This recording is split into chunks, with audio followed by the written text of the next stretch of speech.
और नई वीडियो के लिए RCIT हरियाणा के YouTube चैनल को सब्सक्राइब करें।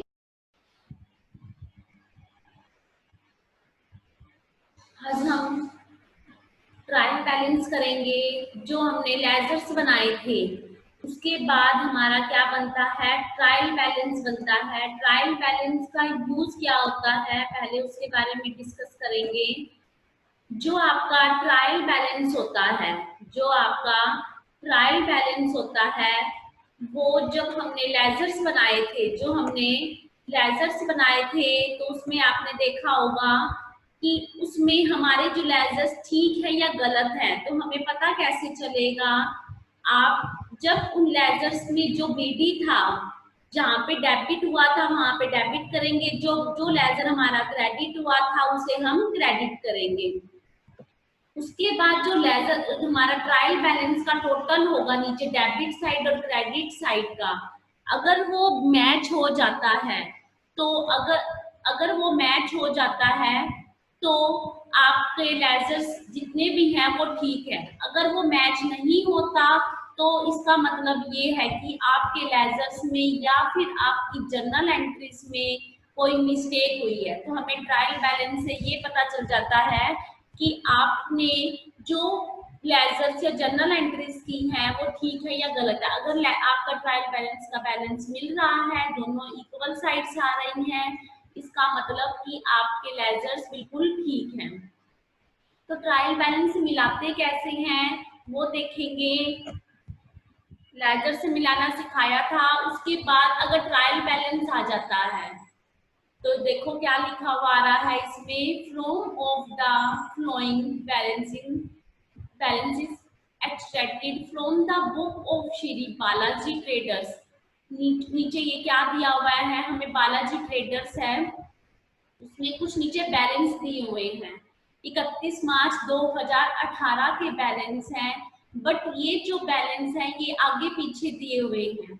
आगे पीछे मतलब कि इसमें ये नहीं बताया हुआ कि डेबिट कौन सा किया हुआ है, क्रेडिट कौन सा, हमने सिर्फ बैलेंस दे दिया।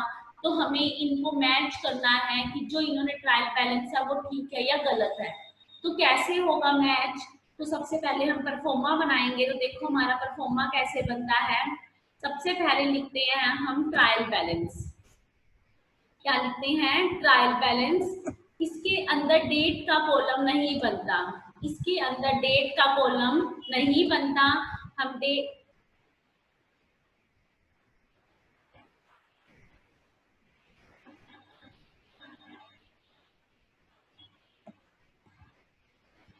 डेली आपको क्या कहते हैं, यहाँ पे 31 मार्च को लिखा है क्योंकि जो ट्रायल बैलेंस होता है वो फाइनेंशियल ईयर के लास्ट डे को ही बनता है, इसलिए हम इसका डेट का कॉलम नहीं बनाएंगे, ऊपर ही डेट लिख देंगे एज एट 31 मार्च 2018।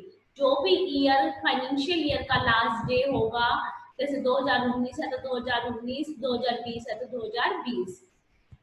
अब आता है नेम ऑफ अकाउंट्स, मतलब कि जो भी अकाउंट है उसका नेम। लेजर फोलियो का यूज भी बताएंगे, अमाउंट डेबिट और क्रेडिट। तो अब हमने नेम ऑफ अकाउंट्स कहाँ से देखने हैं, तो सबसे पहले हम ऊपर जो हमें क्वेश्चन दिया हुआ था उसमें जाएंगे। तो उसमें पहला बैलेंस क्या दिया हुआ है, स्टॉक। देखो किस चीज को डेबिट करते हैं किस चीज को क्रेडिट करते हैं पता कैसे चलेगा। हमारी जितनी भी करंट एसेट्स होंगी, फिक्स्ड एसेट्स होंगी, हमारे एक्सपेंसेस होंगे, हमारी इन्वेस्टमेंट्स होंगी, वो सब डेबिट रहेंगे, ठीक है। और जितनी भी हमारी इनकम होगी वो सब क्रेडिट हो जाएंगे। मतलब कि जब हमारे पैसे कहीं पे हम कहीं वो कर किसी को दे रहे हैं, लाइबिलिटी है मतलब कि किसी से लेनी है, दे रहे हैं तो डेबिट होंगे, ले रहे हैं मतलब कि जैसे किसी से उधार में माल खरीदा है तो हमने उसको पैसे देने हैं, या किसी से लोन लिया है तो वो भी क्रेडिट होंगे हमारे। तो उसमें नाम से ही पता चल जाएगा हमें। तो देखो पहला ऑप्शन है स्टॉक। स्टॉक क्या होगा, स्टॉक हमारा डेबिट होगा क्योंकि स्टॉक हमारी एसेट्स है, करंट एसेट्स है। तो हम इसको क्या कर देंगे, डेबिट कर देंगे 2,20,000 से। तो हमने यहाँ पे क्या लिखा, स्टॉक। टू और बाय कुछ नहीं लगाना है तो हमने स्टॉक लिख के यहाँ पे कितने से था, 2,20,000 से। 2,20,000 लिख दिया। नेक्स्ट है परचेज। परचेज का क्या होगा, परचेज को भी हम डेबिट करेंगे क्योंकि ये भी हमारा गुड्स है। तो कितने से है, 25,75,000 रुपए से। तो इसको भी हम क्या कर देंगे, डेबिट कर देंगे 25,75,000 से। तो हमने इस परचेज को डेबिट कर दिया। यहाँ पे सेम ही लिखेंगे, चाहे डेबिट हो चाहे क्रेडिट हो। यहाँ पे क्या आ जाएगा, 25,75,000 रुपए। नेक्स्ट है हमारे पास सेल्स। सेल्स क्या है, ये हमारी सेल क्रेडिट होती है क्योंकि हमारा माल जाता है हमारे पास से। तो कितने से है, 36,18,000 रुपए से है। तो हम भी वहां पे क्या लिख देंगे, सेल के अंदर सेम अमाउंट, बट अमाउंट हमारी क्रेडिट साइड में जाएगी। तो हमने यहाँ पे क्या लिख दिया, सेल। यहाँ पे क्या लिख देंगे, जो अमाउंट थी उसकी।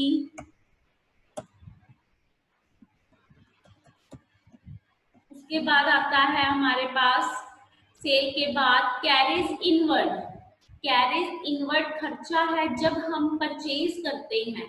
जब हम परचेज करते हैं और उसके बदले में लेकर आते हैं अपने बिजनेस तक, अपनी फैक्ट्री तक, तो उसके ऊपर जो खर्चा लगता है उसे कैरेज इनवर्ड कहते हैं। तो कैरेज इनवर्ड क्या होगा, डेबिट होगा। तो हमने यहाँ पे कैरेज इनवर्ड लिखा।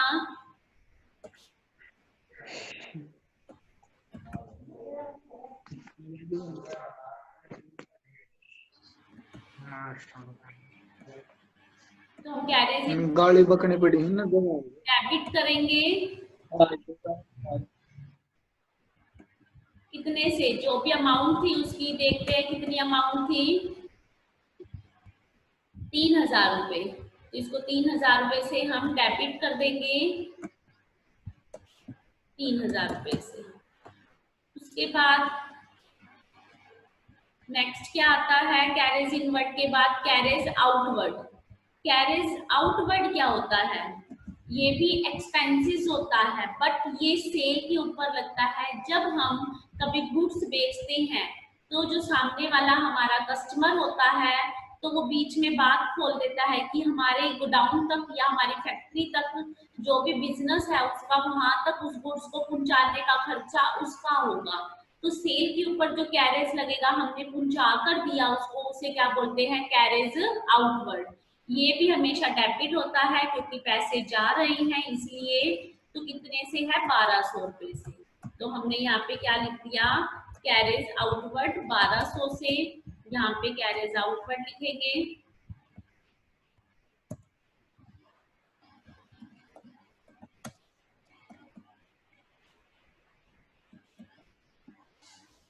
नेक्स्ट है हमारे पास रिटर्न इनवर्ड। रिटर्न इनवर्ड क्या होता है, एक रिटर्न इनवर्ड, एक होता है रिटर्न आउटवर्ड।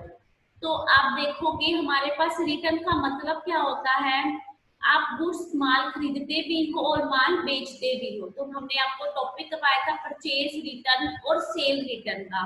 जब परचेज रिटर्न होती है तो गुड्स क्या होता है, जब परचेज रिटर्न होगी तो गुड्स चला जाएगा, और जब सेल रिटर्न होगी तो गुड्स हमारे पास आ जाएगा। मतलब कि जो रिटर्न इनवर्ड है उसका मतलब क्या है, इनका मतलब क्या होता है, इनवर्ड का हमारे पास आना।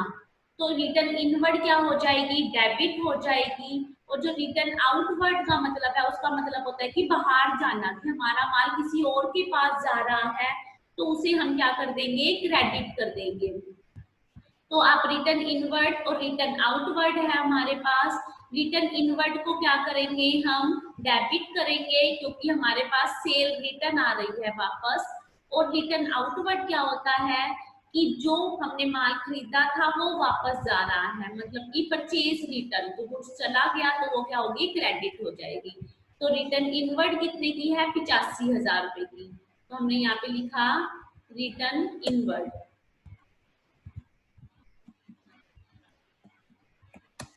रिटर्न इनवर्ड मतलब कि हमारे पास आ रही है कितने से, 85,000 से, और जा कितने की रही थी, 20,000 रुपए की। तो यहाँ पे क्या आ जाएगा, रिटर्न आउटवर्ड।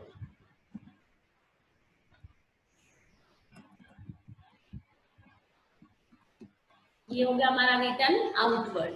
नेक्स्ट है हमारे पास फिर डेटर्स। डेटर्स क्या होते हैं? जिनसे हमने पैसे लेने होते हैं। कितने लेने हैं? 3,20,000 रुपए। तो हम वहां पे क्या लिखेंगे? 3,20,000 से डेबिट कर देंगे क्योंकि हमने इससे पैसे लेने हैं। तो अब हमने यहाँ पे क्या लिखा? डेटर्स। कितने से था? 3,20,000 से था। हाँ, 3,20,000 रुपए यहाँ लिख देंगे हम। नेक्स्ट है हमारे पास क्रेडिटर्स।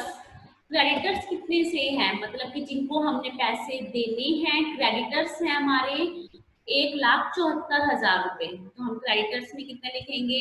1,74,000 रुपए।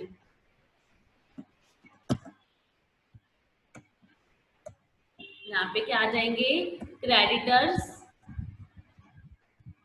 नेक्स्ट क्या है हमारे पास? Bad debts. बैड डेब्ट्स क्या होते हैं? डूबत ऋण। जिनसे हमने पैसे लेने होते हैं, मतलब कि डेटर्स, वो पैसे देने से मना कर देते हैं, तो वो क्या बन जाते हैं? Bad debts. तो हमारा लॉस हो गया कितने से? 6,000 रुपए से। तो हम बैड डेब्ट्स को कहाँ पे लिखेंगे? डेबिट साइड में आएगी इसकी अमाउंट हमारी। बैड डेब्ट्स कितने से? 6,000 रुपए से। नेक्स्ट है हमारे पास फिर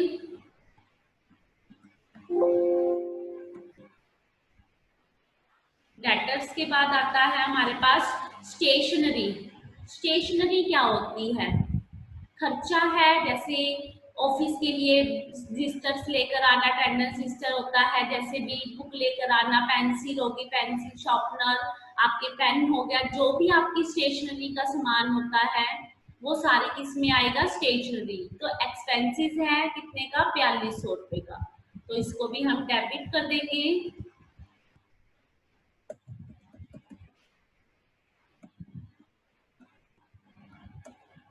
हमने यहाँ पे लिखा स्टेशनरी 4,200 से। नेक्स्ट क्या है? इंश्योरेंस। खर्चा है, इंश्योरेंस है, तो हम इसको भी डेबिट करेंगे, इंश्योरेंस को।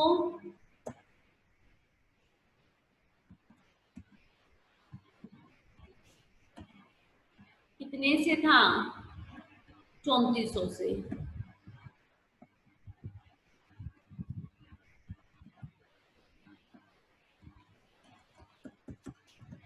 नेक्स्ट क्या है देखते हैं? Wages and salaries. वेजिस क्या होते हैं? खर्चे होते हैं। सैलरी भी खर्चा है, वेतन दे रहे हैं, तो इनको क्या करेंगे? डेबिट करेंगे वेजिस एंड सैलरी को। कितने से? 1,85,000 से। मतलब कि टोटल एम्प्लॉय की सैलरी कितनी जाती है? 1,85,000 रुपए।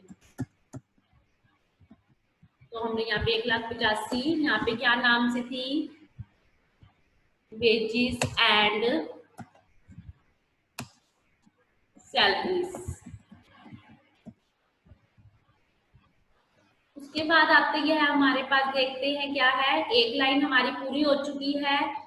तो इसमें देखो, आप ये नहीं सोचोगे कि ये डेबिट साइड है तो डेबिट साइड लिख दिए, जो क्रेडिट थी उसे क्रेडिट भी किए हैं क्योंकि इसमें कोई साइड नहीं थी हुई, ऊपर कुछ नहीं लिखा हुआ, तो इसका मतलब ये एज ए फॉर्मेट है ओनली। इन्वेस्टमेंट, तो हमने कहीं पे इन्वेस्टमेंट कर रखी है, हमारी फिक्स्ड एसेट्स है, तो ये क्या होगी हमारे लिए? डेबिट होगी। कितने से? 3,00,000 रुपए से। तो हमने इन्वेस्टमेंट, तो हम इन्वेस्टमेंट लिखेंगे यहाँ पर।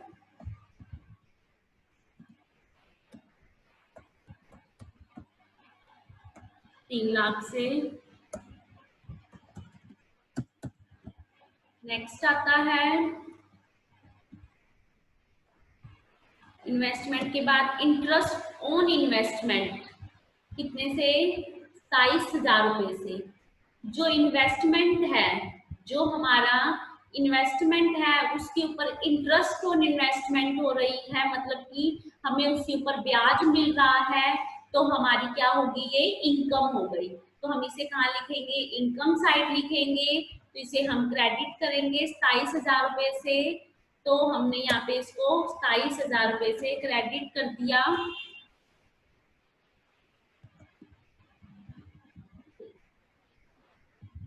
हमने इसको यहाँ पे आउटवर्ड को एक तो क्रेडिट करना था, गलती से डेबिट साइड में लिखा हुआ है।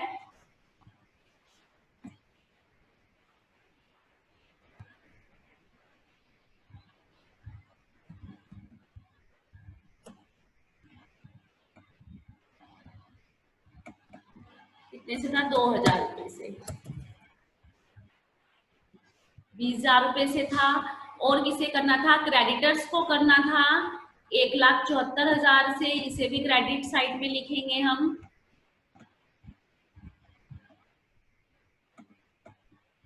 एक 1,74,000 रुपए यहाँ से डिलीट कर देंगे इसे। बस इतने दो ही आए थे अभी तक हमारे। एक सेल आई थी 36,18,000 रुपए से। गलती से यहाँ पे डेबिट साइड में लिख दिया था इसको। उसके बाद हमारे पास क्या आता था? Interest on investment. कितने से थी? 27,000 रुपए से थी। तो 27,000 को भी यहाँ क्रेडिट साइड में लिखेंगे हम।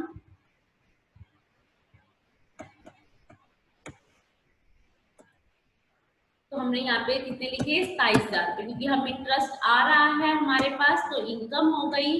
तो इनकम को हम क्या करते हैं? क्रेडिट। तो interest on investment.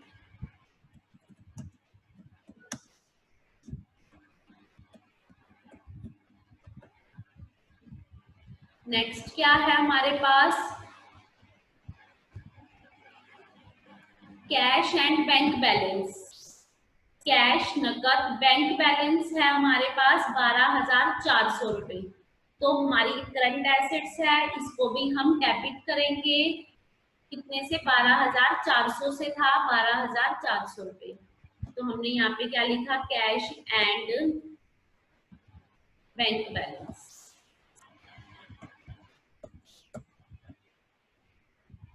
Cash and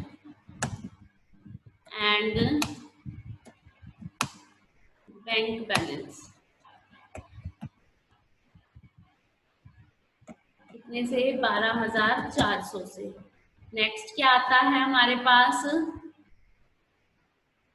प्रिंसियस, जो हमारी क्या होती है? फिक्स्ड एसेट्स होती हैं। तो इनको भी हम क्या करेंगे? 6 लाख से डेबिट कर देंगे।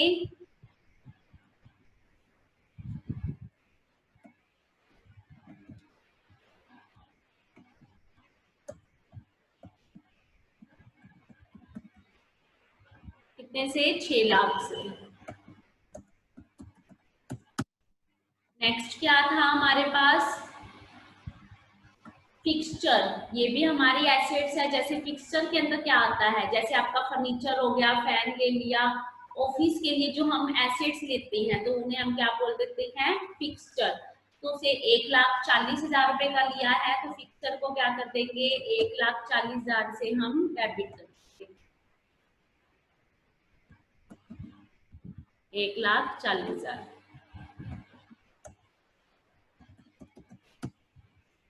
नेक्स्ट क्या है हमारे पास? Miscellaneous expenses. एक्सपेंसेस क्या होते हैं? खर्चे होते हैं विभिन्न तरह के। कितने के हैं? 5,200 रुपए के हैं। 5,200 के हैं खर्चे हैं तो क्या होंगे? डेबिट होंगे। तो कितने से? 5,200 से। तो हमने यहाँ पे क्या लिखा? Miscellaneous expenses. कितने से? 5,200 से।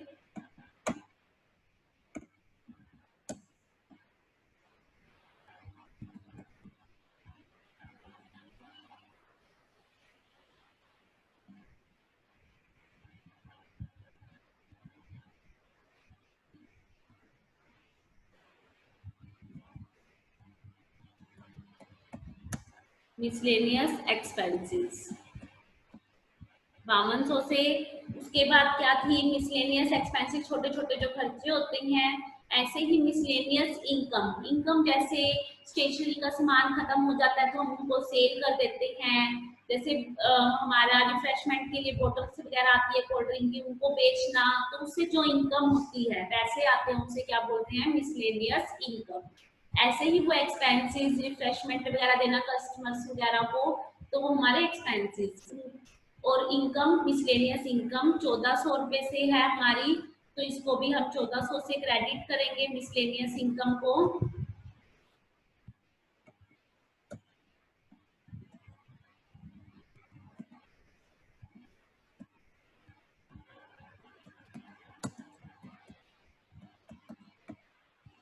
कितने से, 1400 से।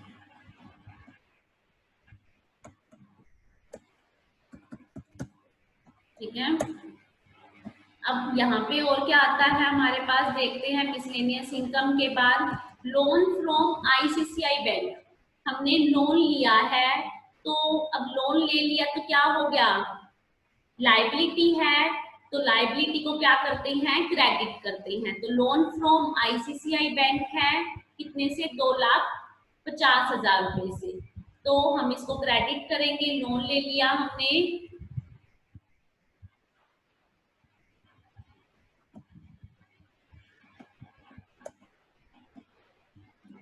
लोन कहाँ से लिया है, फ्रॉम आईसीआईसीआई बैंक से, कितने का लिया था,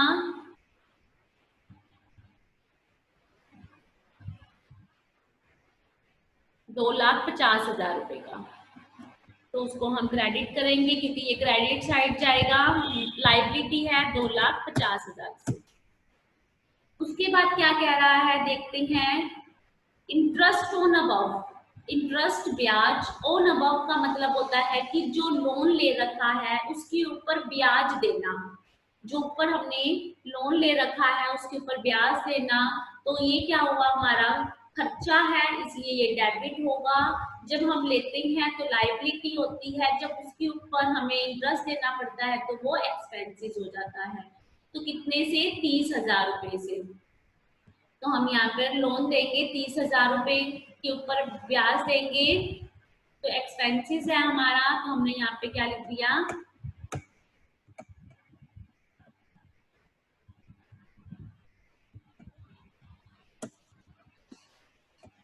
इंटरेस्ट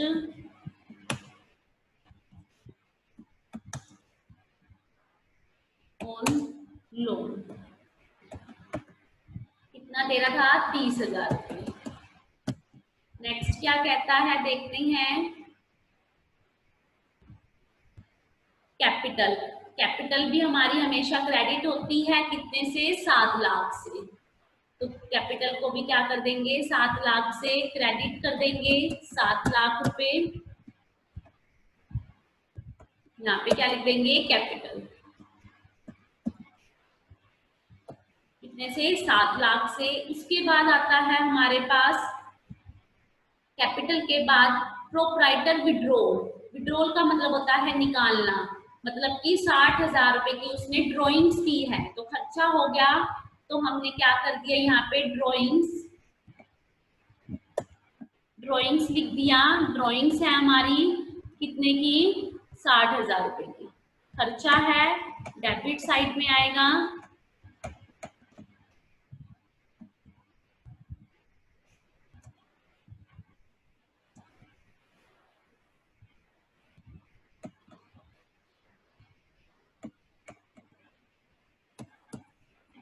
कितने से, 60,000 रुपए से। नेक्स्ट क्या आता है हमारे पास, देखते हैं। कंप्यूटर एसेट्स है, गुडविल भी एसेट्स है, दोनों ही डेबिट साइड में जाएगी। तो कंप्यूटर कितने का है, 90,000 रुपए का। तो हमने यहाँ पे क्या लिखा, 90,000 रुपए लिखे, 90,000 रुपए किस नाम से, कंप्यूटर्स, एसेट्स है हमारी। उसके बाद क्या था, गुडविल, आई थिंक 1,60,000 की थी। अब क्या करेंगे, हम ऊपर गए, स्टॉक ऑन 31 मार्च 2018 देखो, साथ में ये भी लिखा हुआ है नोट एडजस्टेड, इसके अंदर एडजस्ट नहीं करना तो हम इसको छोड़ देंगे, इसके अंदर नहीं लिखेंगे क्योंकि उसने पहले से ही लिखा हुआ है। उसके बाद आता है इनपुट जीएसटी और आउटपुट जीएसटी। इनपुट मतलब डेबिट, आउटपुट मतलब की क्रेडिट।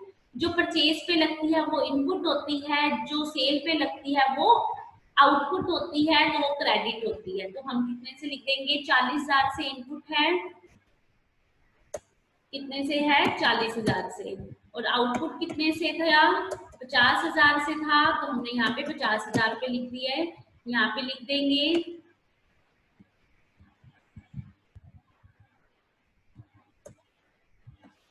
जीएसटी इनपुट, यहाँ पे क्या लिख देंगे, जीएसटी आउटपुट। क्रेडिट हो गई हमारी। अब देखो हमारे दोनों तरफ के बैलेंस आ गए हैं। अब हम क्या करेंगे, इनका टोटल करेंगे। क्या करेंगे, टोटल करेंगे, इसका कितना है। तो हमने क्या किया, डेबिट साइड का टोटल करेंगे हम। तो हमने डेबिट साइड को यहाँ पे सिलेक्ट कर लिया,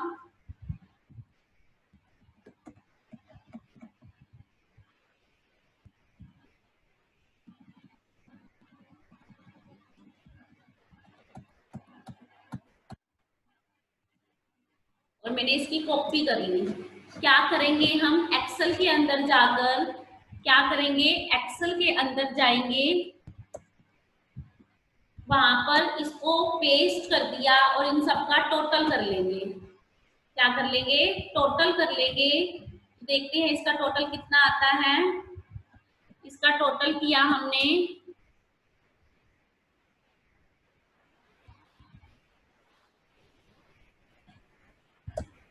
48,10,400 रुपये आ गया। देखते हैं उस तरफ का कितना आता है, हमारे से कोई मिस्टेक हुई है या नहीं हुई। तो हमने यहाँ पे गए हम, अब हमने क्रेडिट साइड का टोटल किया,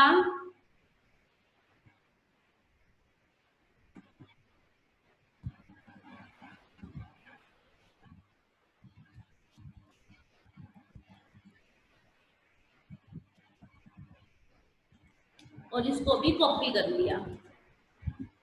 दूसरी तरफ गए, वहां पे पेस्ट कर दिया, टोटल कर लेंगे इसका भी।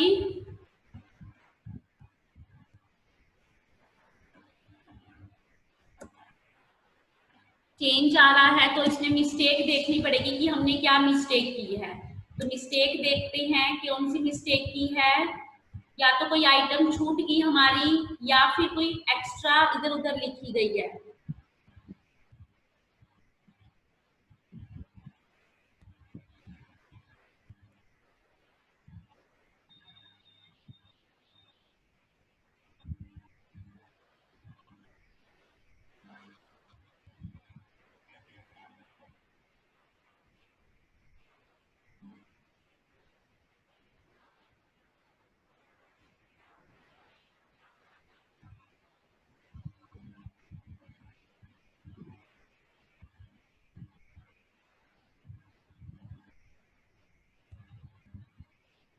आई थिंक कोई ना कोई आइटम रहेगी हमारी, तो इसका हम क्या करेंगे, वैसे या तो टोटल में हमारी वहां पे कॉपी में दिक्कत होगी। जब हम इसका टोटल करते हैं तो देखते हैं कितना आता है। हमने इसका टोटल किया, यहाँ पे डेबिट साइड का और क्रेडिट साइड का टोटल करके आएंगे सभी स्टूडेंट, और कल देखेंगे कोई मिस्टेक होगी तो उसको मैच करेंगे। ठीक है, वैसे इसका टोटल क्या आएगा, यहाँ पे 48,000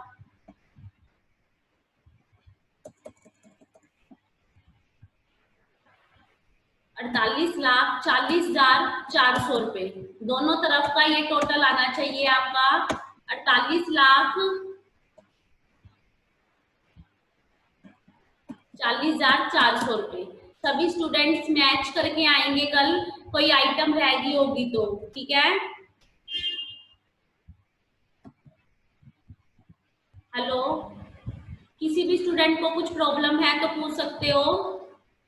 मैम ये इंटरेस्ट ऑन लोन डेबिट होता है क्रेडिट होता है? कौन सा इंटरेस्ट ऑन लोन, आपने लिखा हुआ है ना डेबिट साइड क्रेडिट साइड लिखा हुआ है ट्रायल बैलेंस में। देखते हैं इंक्वायरी। ये इंटरेस्ट लिख तो रखा है, 30 तो हमने बैंक से लोन ले रखा था, तो हमने उसको डेबिट साइड इसलिए लिखा क्योंकि जो लोन ले रखा है तो उसके ऊपर जब ब्याज देंगे तो वो एक्सपेंसेस हो गया हमारा, तो वो डेबिट साइड ही जाएगा ना। तो बट मैम ट्रायल बैलेंस में शायद आपने क्रेडिट साइड लिख रखा है वो। अच्छा देखते हैं एक बार।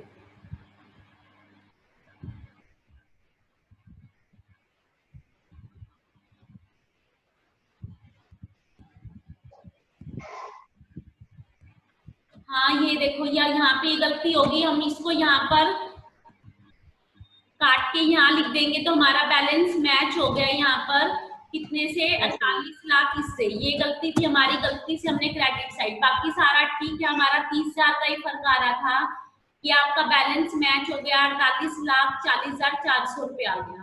किसी स्टूडेंट को कुछ पूछना है? और नई वीडियो के लिए RCIT हरियाणा के YouTube चैनल को सब्सक्राइब करें